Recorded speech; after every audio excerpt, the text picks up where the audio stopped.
Hola amigos, bueno, ya ahora llegamos al tiempo de la entrevista. Hoy tenemos con nosotros al periodista Miguel Arriba, que ha escrito un libro cuanto menos curioso, Toledo imposible. Tenemos aquí con nosotros a Miguel. Buenas tardes, Buenas gracias tardes. por habernos acompañado. Gracias a vosotros por invitarme. Bueno, el libro Toledo imposible, que se Sí, presentó ayer en la sí. Biblioteca de Castilla-La Mancha. ¿Qué es lo que podemos encontrar entre sus páginas? Bueno, es un libro de relatos. Básicamente lo que yo espero es que quien lo lea, pues cuando menos pase un rato entretenido, o 10 ratos entretenidos, porque son 10 relatos, 10 relatos ambientados cada uno en un momento de la historia de Toledo, y parten, la mayoría de ellos, de situaciones ya conocidas suficientemente, de historias o de leyendas, porque yo entre historia y leyenda no diferencio, me parece que van tan unidas unas a la otra en Toledo, y las leyendas tienen también un componente histórico importante. Pues historias o leyendas que en algún momento hemos conocido, la mayoría de la gente conoce, pero a las que yo les he dado la vuelta, porque la historia, yo tengo la idea, vamos, como mucha gente, de que la historia es cambiante. Cuando estudiábamos parece que eso era inamovible, no era como las matemáticas o la geografía cuando estudias historia. Luego te das cuenta de que la historia en cualquier momento puede dar un vuelco en función de una nueva investigación, de un nuevo hallazgo, de una nueva teoría, de un documento que aparece, de una excavación que arroja resultados novedosos. Y todo eso cambia el curso de la historia. Y entonces yo he intentado contar, en un tono amable y a veces humorístico, pues cómo esos episodios, que muchas veces pues, son conocidos de todos, pues podrían haber sido de otra manera, o a lo mejor hasta fueron de esa otra manera, ¿no? Entonces yo creo que es un libro que va a sorprender al lector por eso, va a encontrar unos relatos que posiblemente no ha visto en ningún otro sitio, y le va a motivar un poco esa curiosidad de la historia movible y cambiante, ¿no? Eso de a lo mejor dar un poquito de un granito de arena para que podamos ahí ponernos a buscar y no dar por hecho la historia que nos han contado, ¿no? Es que si te das cuenta, el devenir de la historia es siempre consecuencia de cosas generalmente muy pequeñas. Una pequeña decisión desencadena una gran transformación en el curso de la historia, ¿no? Si este rey, en lugar de morir tan pronto, pues, o este nace mujer en vez de hombre o al revés, o esta batalla se gana o se pierde, y habríamos visto que la historia había cambiado completamente. Yo decía ayer que estamos aquí, hoy tú y yo estamos aquí, y toda la gente que nos está viendo está aquí, porque un día nos tocó la lotería. Porque podíamos, la historia podía haber derivado en otros momentos. Entonces, sobre esa reflexión, yo decía también que yo lo asemejo a estos juegos de los niños pequeños, de las piececitas de madera, de plástico, que se colocan y el mismo número de piezas, cada una con su forma, pues puedes hacer una casa, puedes hacer un castillo, puedes hacer una torre, puedes hacer un montón de cosas con las mismas piezas. A veces esa recolocación de piezas te configura una figura completa totalmente distinta y son las mismas piezas. Bueno, pues yo he jugado con esas piezas de la historia, de la leyenda, y las he transformado en otra cosa que tiene también su punto de posible. Yo creo que lo interesante de esto es que son historias que podrían haber sido y que a lo mejor, bueno, eso lo queda a criterio del lector el creerse que fueron realmente, ¿no? Claro, porque ¿dónde está a lo mejor el límite entre la leyenda y la historia, como decías? Porque todas las leyendas se basan en una historia. La mayoría de las leyendas yo creo que tienen una base real, no sé si llamarla histórica, pero bueno, por lo menos popular, o por lo menos, sí, en muchos casos histórica, evidentemente, y era la forma pues, de que se divulgara de una manera más accesible a la gente y que calara mucho mejor. Hay dos relatos, el primero y el último, que no están en esa línea, porque suceden en momentos que están fuera de la historia, digamos, como conocida, hablamos de historia cuando ya hay documentos y hay elementos escritos que nos proporcionan esos datos, pero claro, la prehistoria no lo sabía. El primer relato que yo creo que empieza ya sorprendiendo bastante es el que titulo El primer toledano que no sabía que lo era, es el que funda Toledo, ¿no? Bueno, ¿cómo se funda Toledo? Porque siempre decimos Toledo, la ciudad tan antigua que se pierde en la noche de los tiempos, no sabemos, que es decir, no sabemos nada, ¿no? Bueno, pues yo cuento cómo se funda Toledo, ¿no? Pero una visión es propia. absolutamente irreal, claro, bueno, irreal o real, claro, real, eso también, sabe, claro. porque todo, hombre, yo digo que esto es pura ficción, pero necesita también una documentación, hombre. Haya cosas que no sean estrictamente, pero me he documentado bastante para bueno, intentar ser un poquito realista y un poquito creíble, ¿no? Y la última historia pues no ha llegado todavía, porque es cuando Toledo desaparece, cuando es la víspera del fin del mundo, se titula, bueno, pues cuando estamos llegando al fin del mundo y cómo desaparece o no desaparece, ¿no? Porque eso quedará ahí al final. Eso base histórica no tiene, eso desde luego. Base histórica no tiene, pero tiene bastante contenido que hará pensar a mucha gente sobre si no realmente vamos hacia ese final. Ese final que en el caso de Toledo es una resurrección, vamos a decir, es un nuevo principio, pero ahí lo dejo. Ahí. También aparecen en el libro personajes históricos relevantes que... unidos a la figura de Toledo, como son el Greco, que por lo visto es posible que no se apodara así. Bueno, el Greco lo que es que no quiero hablar mucho del relato del Greco porque enseguida descubres cuál es pero realmente el Greco vino aquí de casualidad, y se quedó aquí de casualidad, y cualquiera de esas casualidades que se produjeron y que podían no haberse producido, pues habría transformado la historia, y en este caso se cuenta cómo se transforma esa historia y cómo el Greco pues no llega a ser el Greco que conocemos, ¿no? Que pudo ocurrir perfectísimamente, y cuando se lea se verá que es así. Es que lo que decimos antes, un simple dato de mínimo, ¿no? Bueno, pues eso es así. Y como tantas cosas, no sé, se me ocurren muchas.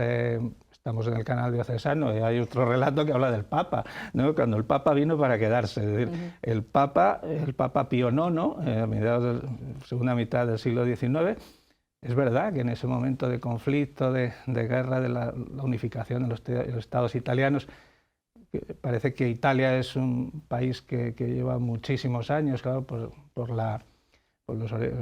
Roma y demás, pero como Estado es desde el siglo XIX.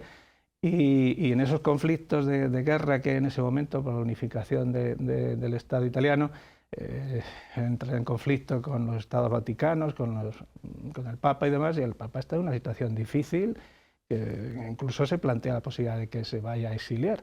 Y en ese momento el Ayuntamiento de Toledo, y eso consta por escrito, lo que pasa es que no es muy conocido, pues toma un acuerdo de invitar al Papa a venir a Toledo, a residir a Toledo, mientras se soluciona la situación.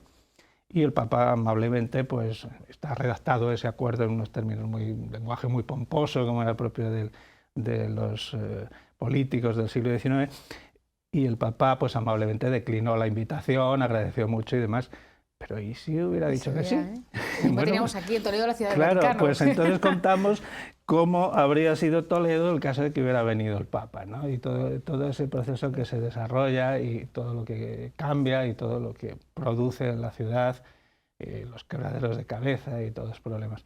Entonces, y todos los beneficios también. Bueno, un relato también curioso que fue histórico, que no tuvo ese final, pero que podía haberlo tenido perfectamente. Isabel la Católica también tenemos. Isabel la Católica, como sabemos, pues construyen los Reyes Católicos el monasterio de San Juan de los Reyes con intención de enterrarse allí, pero luego, como consecuencia de la conquista de Granada, pues deciden que aquel es el lugar. Pero Isabel la Católica siempre tuvo a Toledo muy en cuenta, y yo soy de la opinión de que a ella le hubiera gustado más haberse quedado aquí en tierras castellanas y concretamente en Toledo. Y entonces la hemos traído y la hemos enterrado aquí, pero la hemos enterrado de una manera muy curiosa, muy imaginativa Y entonces, porque es verdad que ella vino el traslado desde donde murió hasta Granada, pues se trajo un cortejo, que además hizo un tiempo horroroso, creo que fue el mes de noviembre, por ahí, llovió, hizo viento, fue una cosa penosísima. Y hicieron noche aquí en Toledo y estuvo en San Juan de los Reyes el catafalco y pensando a ver qué hacían, si lo dejaban allí o continuaban la marcha, porque las riadas se habían llevado puentes y se habían llevado... Y entonces los que salían expedicionarios a ver cómo estaban los caminos volvían diciendo que aquello era impracticable. Pero bueno, al final pudo más la opción de continuar a pesar de esas condiciones adversas. Y se siguió para Granada, pero bueno, se podía haber quedado aquí. Perfectamente podía haber quedado aquí y claro. contamos cómo, de qué manera tan imaginativa, pues eso se podía haber producido. Bueno, hablamos un poquito de ti, es periodista de Guadalajara sí. y llegas a Toledo hace 30 años Pues aproximadamente, más de 30 años. Sí. Y bueno, ¿fue amor a primera vista o porque es un apasionado de la ciudad? No, bueno, yo en principio vine por 6 meses. Pues se han alargado un poquito. Yo a los 6 meses yo pedí el traslado de nuevo a Madrid. Porque Toledo era difícil, ¿no? Sí, era difícil. Entonces pensé, me he equivocado, ¿no? Me he equivocado. Yo estaba bien profesionalmente, pero veía que la vida aquí no era otra cosa, ¿no? Era un poquito complicada. Pero hoy me alegro de que no me concedieran en ese momento el traslado. Me hicieron una oferta que no me interesó, dijeron, pues espera un poco, ¿no? Pero luego ya las cosas fueron cambiando. Y afortunadamente pues sigo aquí y muy a gusto. Hoy ya me costaría mucho irme. Sí, sí.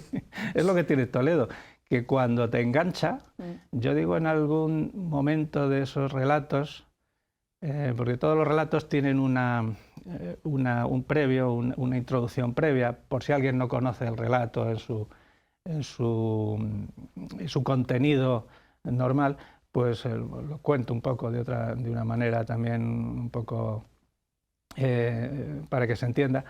Y en algún momento digo que esta ciudad tiene una personalidad propia, que es verdad, que está más allá de sus monumentos, de sus habitantes, de todo. No sé cómo decirlo, pero yo creo que esta ciudad, como ciudad, tiene una personalidad. Y prueba de ello es que nos la hemos intentado cargar tantas veces que la ciudad se regenera y lo impide.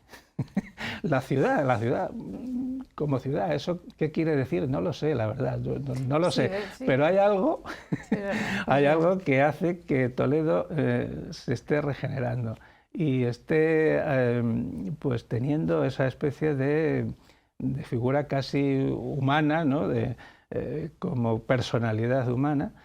No es humana, evidentemente, pero de alguna manera Toledo tiene ese algo. Entonces, lo mismo que engancha, lo mismo que cuesta entrar, pues una vez que te engancha ya no te suelta, que considera que tú tienes que estar ahí. Bueno, eso pasa en muchos órdenes de la vida, ¿no? No solamente en una ciudad. ¿La odias o la amas ya de por Sí, y al final dices, bueno, y ¿merece la pena? Pues al final sí merece la pena. Y merece la pena si estás conforme contigo mismo, con lo que estás haciendo, con lo que has hecho. Y yo la verdad que estoy muy agradecido a esta ciudad y a todos los sitios por los que he pasado. He estado siempre muy a gusto, he trabajado siempre en lo que me ha gustado y eso es una gran suerte. Sí, además ahora en los tiempos que corren no es fácil. Claro, bueno, ahora en los tiempos que corren pues es otra cosa, pero siempre hay oportunidades. Yo creo que tiempos malos ha habido siempre. Sí. Si nos ponemos a ver momentos de la historia, y ahora que repaso mucha prensa antigua, te das cuenta, hay situaciones que ya las ha vivido la gente. Sí, exactamente lo mismo. Cambias la fecha, cambias los nombres y es lo mismo, con las mismas palabras casi. Te están relatando esas situaciones. O sea que sí, que la vida es cíclica y tenemos que contar con ello. Que no pasa nada, que las crisis pasarán y que lo importante es que uno esté conforme consigo mismo y que intente tirar para adelante, que la vida sigue. y como dices en tu libro, que a lo mejor una sucesión de unos acontecimientos, a lo mejor tomamos una decisión u otra, puede cambiar eso va a cambiar cualquier decisión. Fíjate lo que ha supuesto, por ejemplo, la Unión Europea, que era una cosa estabilísima, que parecía que esto estaba, y lo que se ha complicado todo. A partir de aquí unos locos cogen unos aviones y los estrellan contra unas torres de Nueva York. Y todo eso, o sea, 4 locos o 44, han transformado el mundo, ¿no? Han transformado el mundo y concretamente esta sociedad europea que estábamos fraguando. Bueno, todo eso nos está dando una idea de que la historia no es lo que nosotros queramos trazar, es lo que nosotros queramos trazar, pero siempre tenemos que calcular muy bien, intentar controlar las cosas, y no siempre es fácil. Cualquier disparate puede provocar un cataclismo, o al revés, a veces cosas insignificantes pueden traer grandes beneficios, eso también es verdad. Entonces las crisis pasarán y todo irá pasando, y nosotros pasaremos también. Sí. Pero bueno, como dice el dicho, quien no conoce su historia está condenado. Eso desde luego. Yo siempre digo que la historia hay que conocerla, porque sí, porque evitamos el cometer errores, los mismos errores que en los que ya han caído otros. Indudablemente. Lo que pasa es que esto de la historia es algo que está muy en declive, no interesa que conozcamos mucho. Cuanto más ignorantes seamos, mejor. Eso siempre ha venido bien. Bueno, hay que hacer un esfuerzo por ampliar conocimientos. Hoy parece que tenemos el mundo a nuestro alcance con esto de las nuevas tecnologías, y todos llevamos en el bolsillo el mundo, en nuestros dedos, en nuestras manos, pero también estamos muy controlados, ¿eh? Mucho. Claro. Y eso no nos damos cuenta. Es decir, sí, pero tenemos que ser dueños nosotros de nosotros mismos. En el momento en que eso, pensando que tenemos un margen de libertad enorme, nos estamos dejando llevar por tecnologías que no dominan, sino que nos dominan ellas a nosotros, mal camino llevamos. Hay que usarlo, pero no hay que dejar que nos usen. Que nos usen lo menos posible. Lo menos posible. Es difícil. Bueno, Miguel Arriba, te deseamos muchísimos éxitos. Muchas gracias. En este libro, que seguro que lo es, porque vamos, tiene todos los ingredientes. Sí, yo tengo que agradecer a la editorial Edoria, a Jesús Muñoz, que es un hombre trabajador, que lleva muchísimos años en este mundo editorial, el que me haya dado otra oportunidad. Ya me publicó un libro anterior, ahora este, y que, bueno, pues sigamos en buena sintonía. Me parece que es también un motivo de satisfacción el que una editorial pequeña como es Edoria, con un catálogo extensísimo de obras trabajadas gracias a él, a su esfuerzo, pues que tengamos también el orgullo de que esta editorial de Toledo pues siga ampliando su catálogo. Bueno. Es verdad. Pues muchísimas gracias por habernos acompañado. Gracias.